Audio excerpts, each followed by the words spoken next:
bi ngi ñuy tudde wasiila juróomi yii bu nekkul ci moom du sëriñu dajjal la moo tax seen maay du sëriñu aada sëriñu xaqiiqa la kooku nu ko nit ñi xam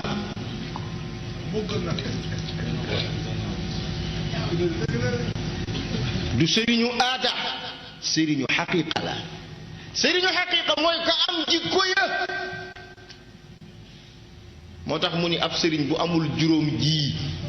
nee na kooku du ab sëriñ xam nga ida lam yakun fi cheikh xamsu fawaida mënoon naa indi sax xëy na beneen baat bu dul fawaid waaye mu tudde ko njariñ baatu njariñ mais lu tax mu tudde ko mu indi baatu njariñ maanaam juróomi njariñ yi bu nekkul ci ab sëriñ waxul jikko de njariñ la wax njariñ parce que xam nga lu tax sëriñ bi war a tarbiya taalibe yi baatu tarbiya lenn rek lay tekki at tarbiyatu maanan mooy xusulul ifaadati fexe ba taalibe bi jaayanteeg yow ci yàlla jariñu ci yàlla moo tax mu ni mu indi baatu fawaida mais du noonu la ko waxe woon ca amara nabiyu imaamana bi tanazuli lu mu ci teg li ifaada ma mënul ñàkk ab sëriñ bi ñuy tudde ñun wasilatu juróomi yii bu nekkul ci moom Cheikh Alhaaji Malik nee na dajjal la mooy seytaane la du sëriñ bi ci njëkk nag boobu moo gën a yéeme mooy basirun bi ahkaami shariati fokk day doon ku gudd bët lool ci attey sharia bi ab sëriñ bu xamul dara ci attey sharia bi ba pare bëgg a toog ferankulaayu ni moom ab sëriñ la dañ koo tudde ab sëriñ waaye du sëriñ dajjal la cheytaane la Siraj Malik moo ko wax radiyallahu taala anhu dégg nga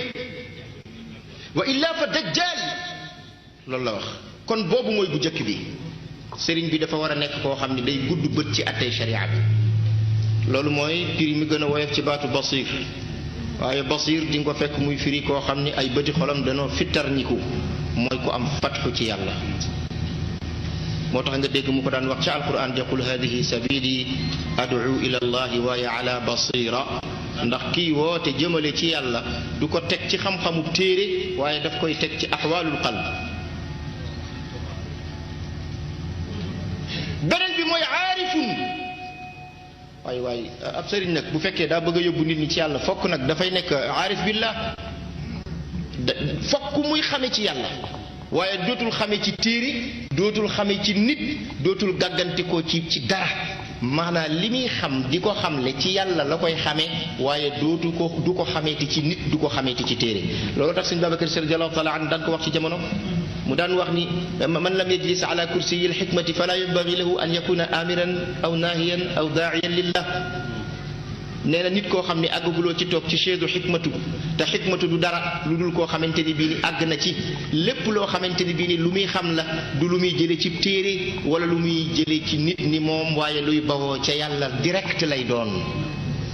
nee na ku yeggagul foofu waroo digleel yàlla waroo tereel yàlla waroo wooteel yàlla ndekat boo ko defee la ngay yàq moo ëpp la ngay defar kon ab sëriñ dafay nekk aarif billah kooku mooy ñaareel bi beneen bi ci tegu mooy wa yabxasu an fi bahri alxaqiqati an asli xam nga bëri na koo xam ni mi ngi toog naan boo demee ci aqiqa léeg-léeg da nga dégg aqiqa laysa yuqaal xaqiqatu la ñuy wax parce que xaa ak qaaf ak haa ñooyam loolu ay xuruf xalqiya la xaa put gi moo koy tudd ça se prononce au niveau de la gorge moo tax kenn du wax aqiqa boo ko waxee yow fi ngay prononcer xaraf bi dafa jege il faut que nga romb dénqaleen ji ba ci put gi nga wax xaqiqa waaye kenn du wax boobu jubul boo jubbantee ñu ni da ngay arabal ban arabal te boo yàqee tubaab ñëpp kenn ku ne xool sa morom te yàq tubaab xaraamul yàq alquran moo xaraam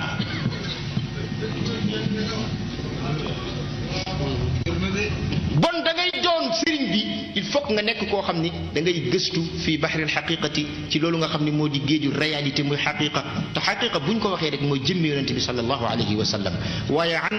asli bi lan la waxi yàlla ak waxi yonente bi lépp loo xam ni da nga koo bëgg a dugal ci xaqiqa mu génn waxu yàlla génn waxu yonente bi booye boo yaa ko tudde xaqiqa waaye dootul xaqiqa moo tax gis nga ab sëriñ fokk mu doon boroom xam-xam mënta ñàkk mbokk yi beneen bi ci des yubaadiru lil wurraadi bil bishri wal qira. gis nga ab sëriñ foo ko fekk daiman ñiy wut ci moom yàlla di rot ci moom ngir root ay lanwaar ci moom bu ñu ñëwee da ngay gis na muy ubbee xar kanamam ci ñoom. parce que nag mbokk yi faaqidu shay la yuti, nit lu mu amul du ko joxe. bari na koo dem ci moom mu aju tangalang ca kaw takk kanamam ba mu dëgër parce que daa amul yàlla. loolu muy def la am moom lay mottali ko yellente kon nga bañ koo mere. nit bu amee yàlla Siraaji Malik nee na yu baadiru day jëkkalante day njëkkante lil wurraat yi ca ña nga xam ni ñoo di woy rot ca moom di wut yàlla bil bishri ci xarkanam bu talli wal qira ak bégal leen ci yàlla teral leen ci yàlla. moom Boubacar Kobar ñépp xam nañ ko